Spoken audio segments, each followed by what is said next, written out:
What's up mga lods? Ito nga pala yung video natin ng pang part 3 sa adventure, DRT adventure pala natin mga lods. Sana panoorin nyo pa rin mga lods at sana magugustuhan nyo yung video natin. Let's go!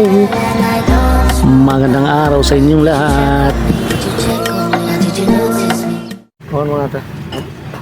Pupunta ko doon. Ano sakit ito? Naglag yung side mirror ko.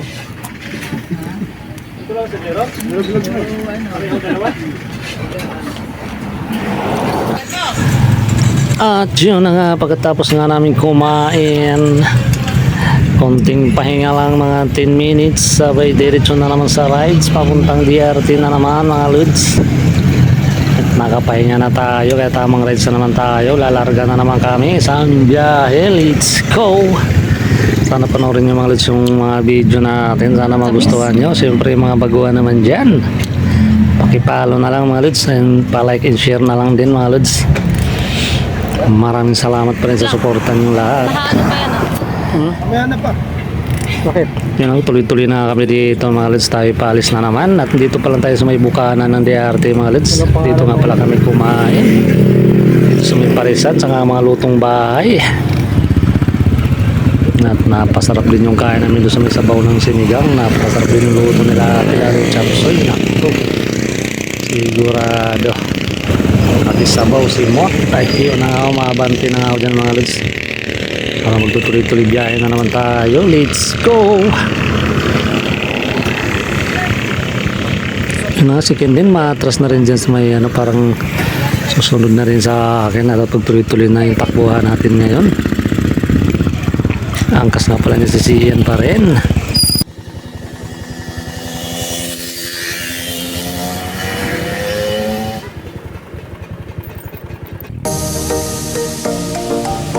At yun na nga, lalarga na naman tayo. At napakaganda rin naman talaga ng panahon ngayon mga lods. Makulimlim lang, pero hindi naman talaga siya umuulan. Kaya napakasarap mag-ride sa itong araw na to. Linggo nga pala ngayon mga lods. At dito nga pala kami dumaan sa may sa Niliponso mga lods. Para puro bundok yung akyatin namin. Dalawa palang daan dito.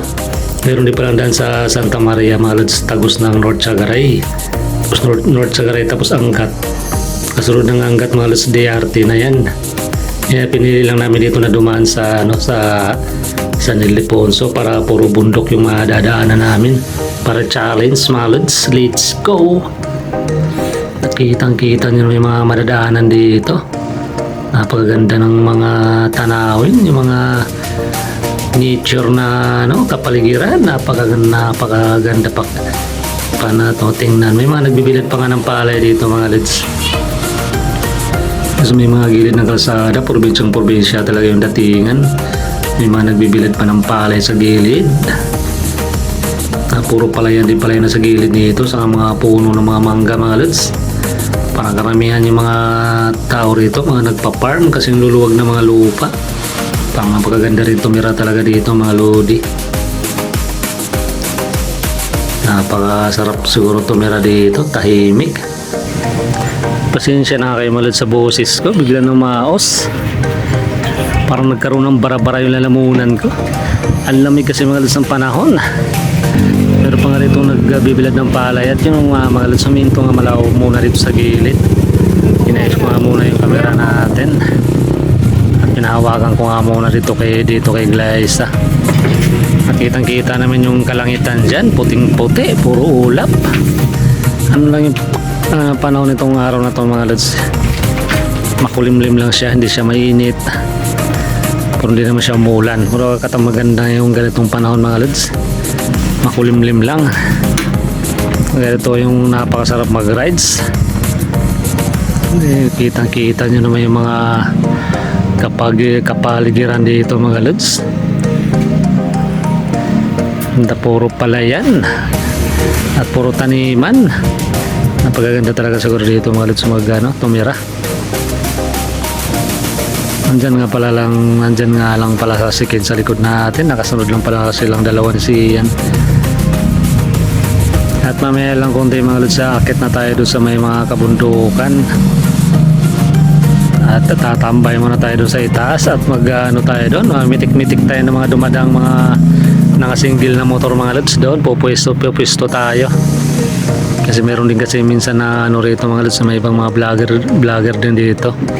Nakapwesto sa itaas, namimitik din sila sa mga dumadang mga motorista mga lods. Tatry nga rin tayo mamaya, mamimitik din tayo. Napakaganda rin dumaan dito mga lods sa may San Ildefonso na papuntang DRT. Kitang-kita nyo naman yung ano dyan, paligid, puro puno. Kaya hindi siya masyado mainit ang ano pag dito ka dumaan kasi maraming puno sa gilid mga lods. Marami din naman tao, huwag ka lang masyadong dumaan dito mga lods pag gabing-gabi na. Tapos mahina pa yung ilaw mo, kailangan malakas talaga ilaw mo rito mga lods kasi yung mga bahay dito ang lalayo ng mga agwat, lalo na dun sa may bandang unahan, dun sa may packet na sa DRT mismo. Napakakunti lang ng mga bahay dun, puro bundok na madadaanan mo mga lods. Let's go! Sana panoorin yung mga lods, mga video natin hanggang sa dulo.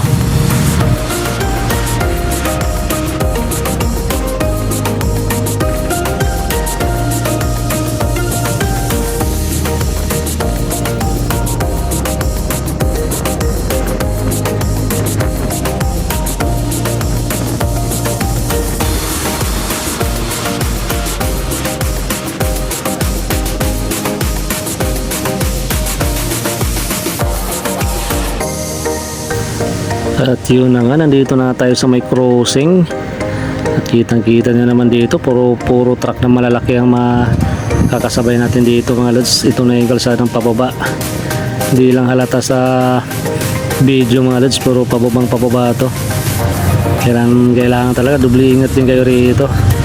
Dapat di kayo masyado nagpapatakbo ng matutulin kasi medyo madulas din yung kalsada, puro buhangin, saka yung mga laglag ng mga lupa-lupa dyan, ng mga naghahakot yung mga dump truck. Kaya kung nag-rides tayo dito mga lods, kung dubli ingat lang din kasi medyo ano talaga yung kalsada rito, puro buhangin ng manuan mo dito sa mga natutuyong mga putik-putik dito sa kalsada. Medyo alalay lang din sa pagpatakbo, lalo pag mga palusong mga lods kasi puro palusong ahonin ng mga kalsada rito, lulusong, pas aahon, katulad yan, paakyat yan mga lods. Kitang-kita namin dump truck dyan, magapang din. At dito pa kami dalawa ni Kin sa likod, puro paakyat na yan mga lods. Medyo pataas yung lugar na to. Nasa baba na yung mga ano, nakikita mo yung mga ibang kabundukan sa baba. Kaya napakaganda rin talaga pag dito kayo dumaan mga lods. Talagang nature ang datingan ng lugar dito. Puro puno talaga makikita mo rito mga lods. Napaka-presko ng dito pag dito ka talaga dumaan. Dito nga pala mga lods, ito nga pala yung paggawa ng semento dito. Di ko alam kung anong paggawa, anong tatak ng sementong ginagawa nila rito, Republic ata o Continental ba yan? Sa paggawaan mga lods ng paggawaan ng semento. Tapos paglagpas po namin dyan, meron tayong tuloy na madadaanan, puro paakyat na yan mga lods. Kita niyo yung truck dyan, pababa yan mga lods, kaya yung truck dandaan lang talaga siya. Dami nga rin nga pala nakaparada mga sasakyan dito, mga empleyado siguro yan mga lods. Paglagpas pala natin dyan mga lods, diretso na tayo, paakyat na tayo. At yun na, nasa tuktok na tayo mga lods, namimitik muna tayo rito. Let's go!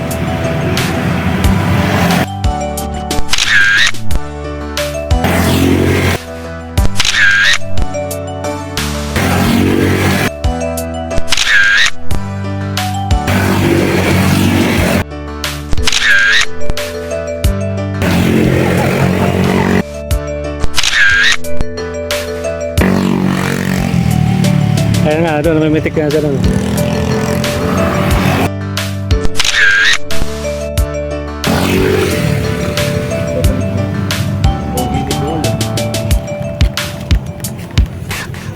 Dapat pala nasaktuhan natin mga Pwede ka naman bumalik kayo na. Tapos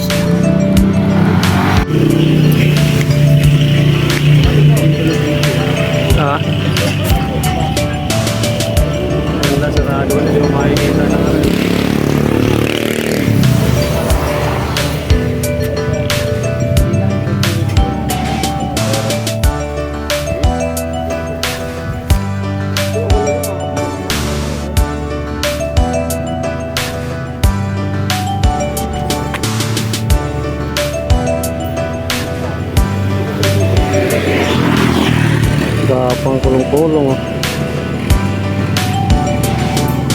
Dahil ko sa SM, dalawa ko sa amin yung mata.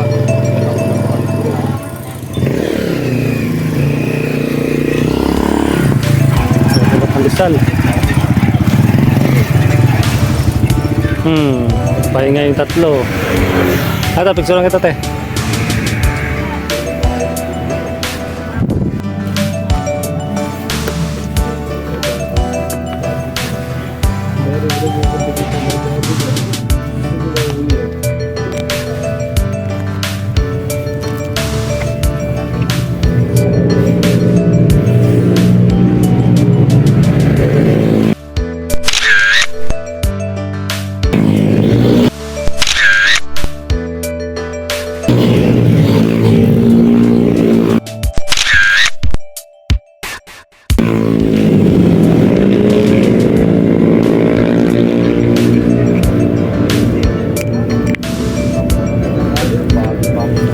Hindi maka-atras, nandiyan mo ito siya.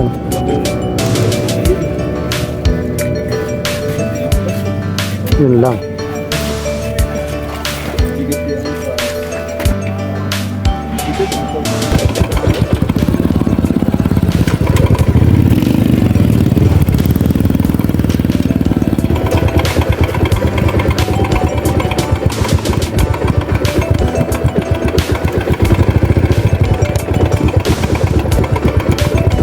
Okay na, te?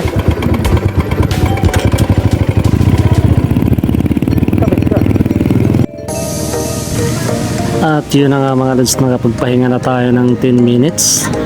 At namimitik din pala tayo doon mga lods, mayroon din pala namimitik doon kanina. At gumaya na rin mga lods, kailang gamit natin cellphone lang. Yun na nga mga lods, puro packet na naman itong mga kalsada rito. Hindi lang masyado halata sa video mga lods, pero packet yan. Matataas na lugar nito mga lods, matataas na lugar. Ito na po yung packet na talaga ng DRT na mga lods. Ang lusot nga pala natin dito sa may mismong munisipyo ng Doña Remedios Trinidad.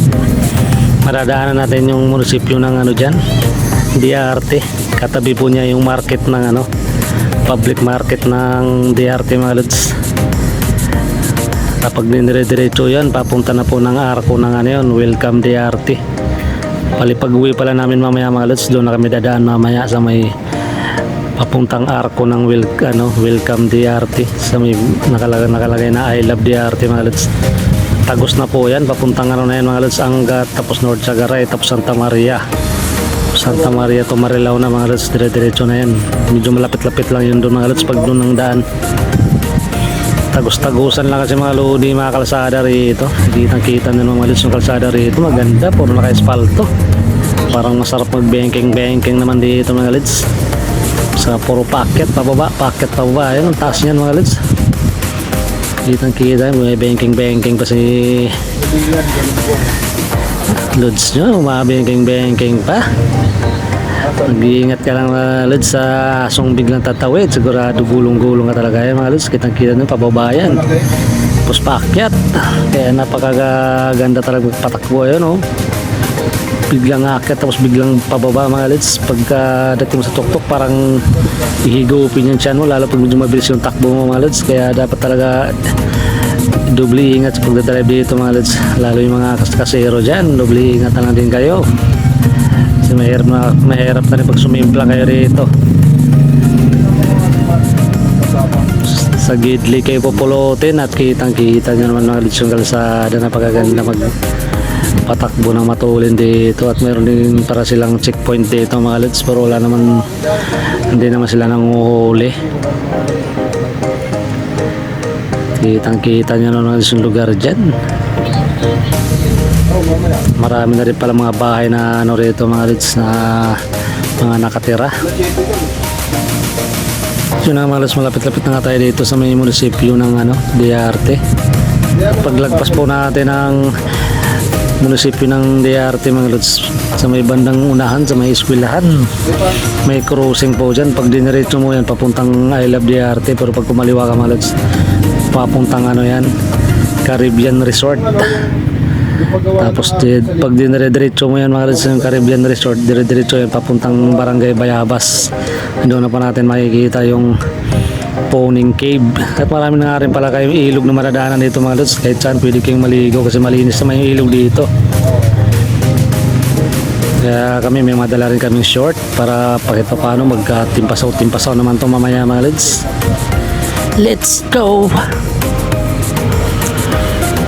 Ride safe sa amin mga lods. May mga kalsada rito, may bengkeng pa.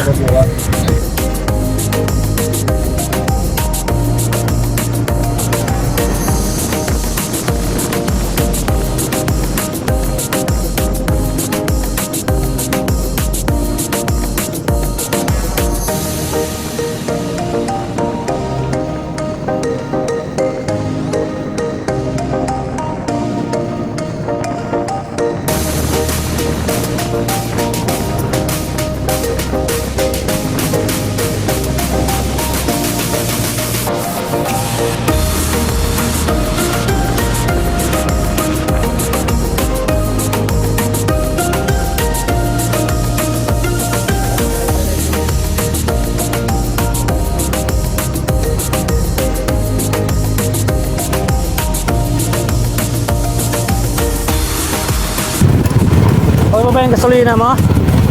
Gasolina mo marami? Abot pa yun dun sa may Poning Cave.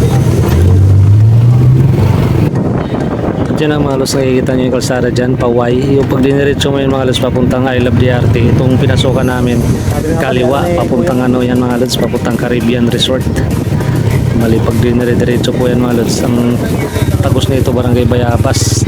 At yun na nga mga halos, nalagpasan na rin namin yung ano, Caribbean Resort. Ito na yung papuntang Barangay Bayabas. Kaya ang target talaga natin puntahan yung Poning Cave mga lods. Ito puro packet na namin kalsada rito. At kitang kita nyo may mga puno ng ano rito mga lods. Mga green na green pa yung mga dahon. Hanggang sa summer mga lods, sigurado manilaw-nilaw na naman to sa sobrang init. Ngayon gaganda ng ano ng dahon ngayon dito mga lods. Mga green na green yung mga kanilang dahon. Napakaganda tingnan at parang bukid na talaga. Puro packet na to mga lods, puro ahonin ito. Kaya pagka kayo pumunta rito, pwede rin naman tricycle mga lods. Kaya lang pagka di na kaya na ng tricycle nyo, pababayin nyo lang yung mga sakay nyo. Lakad muna sila kasi ito puro pataas na to mga lods. Puro yung kabilang side pa naman medyo malubak-lubak yung kalsada. Ayun na nga, may nagtulak na mga lods kasi talagang paakyat talaga yan. And ayan, hirapan silang umahon yan mga lods kasi yung kita mo yung single kanina, tinutulak nila yung kanilang single. Siguro nahirapang umahon. At kami naman mga lods, pababa naman.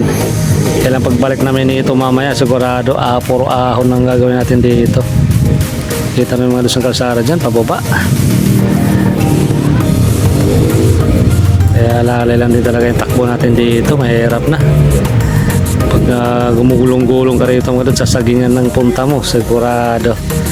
Meron pa rin mangilan-ngilan ng mga bahay dito mga lods. At dito na nga tayo sa may ano mga lods, malapit na tayo sa may Barangay Bayabas. Dito na yung pinaka river crossing, kaya lang may tulay naman.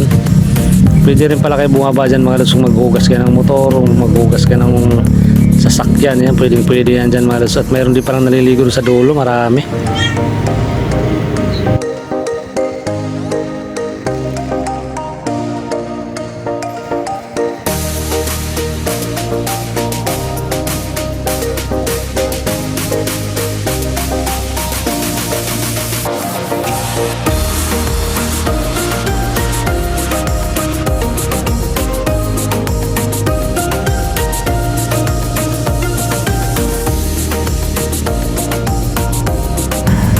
Tuloy pa rin ang rides namin hanggat mamarating namin yung Poning Cave. At ito na nga yung pinaka-arko ng Barangay Bayabas mga lods. At kitang-kita nyo naman mga lods.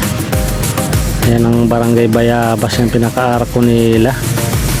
Siguro mga ano pa mga lods, mga 2 kilometers pa o 2 kilometers and a half bago marating yung Poning Cave saka yung mga paliguan doon. Sana mga lods maraming naliligo. Si linggo ngayon, baka siguro maraming naliligo ngayon mga lods. Ang dami na nga rin pala mga tanim dito. Unang kanto, pangalawang kanto mga lods. Pangalawang kanto mga lods, kaliwa. May mga araw naman nakalagay. Phone to Pawning Cave nakalagay doon mga lods. Mayroon nga pala ano rito. Registration, magbabayad nga pala kayo doon para sa local mga lods. Para sa environmental pay. Yan, kailangan mong magbayad dyan mga lods. Pagdating dyan sa crossing naman, kakaliwa na naman kayo dyan ulit mga lods. May araw naman nakalagay. Papuntang ano na po yan, papuntang court. Nandyan nga pala yung court mga lods. At nandyan yung opisina ng local. Nandyan kayo magbabayad ng ano, environmental fee. Para sa ikagaganda ng lugar mga lods. Kailangan nilang may ganyan. Kahit saan naman yung mga lods, may mga ganyan talaga. Magbabayad ka na, puro mababa lang naman. Ang alam ko mga lods, nasa ano lang to, 40 pesos sa isang tao entrance, tapos 20 pesos pa ang isang sasakyan, motor o tricycle, ganun mga lods. Dito na tayo, dumating na tayo rito mga lods, dito sa may court. Ang dami na rin palang tao rito. Bilid na natin motor sa baba. Bilid ko ba tayo? Register mo na. Uy! Wala na mag-register ka eh. Ha? Wala na mag-register. Yun na nga mga lods, dumating na tayo at pumasok na tayo dito sa may registration. Kitang-kita yung mga lods, basta pa yung puwit ko dyan. Parang ano ito, may ano ata yung tubig na upuan natin. May mga butas-butas na kasi ng kaunti. Kaya yan, basta tuloy yung puwitan.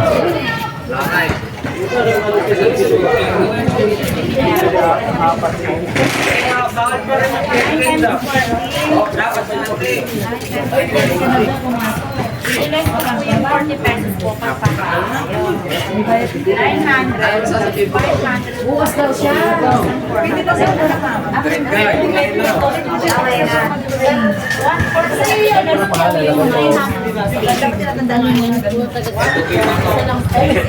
Bawal po kawakan. Hindi na natawag ang model. Hindi ikaw muna sa ano. Dalawa lang. Dala na sa sasanan ka paliwanag. Sino pa siya lang po magiging? Siya sila lahat. Pero yung kasama kanina. Kasama natin. Sila po ang kasama.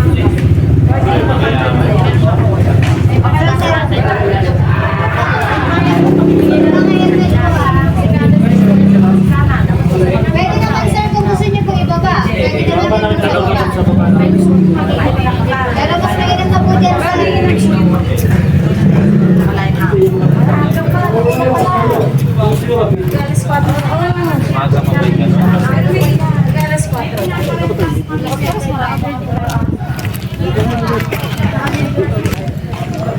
Basa yung shirt mo. Basta tayo, tumatapos yung lakad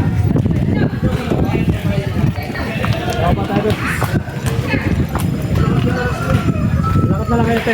Habang ano kami mag-motor. Yan, dali mo ito na.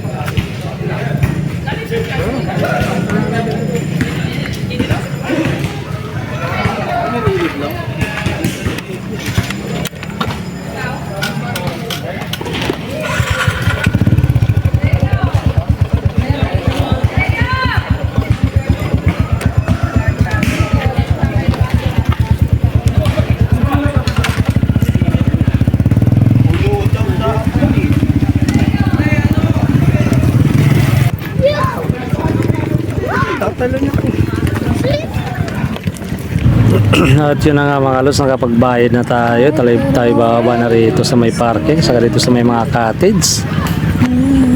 40 pesos nga pala isang tao mga lods. 20 sa single, saka sa tricycle mga lods. At parang dami talaga naliligo ngayon.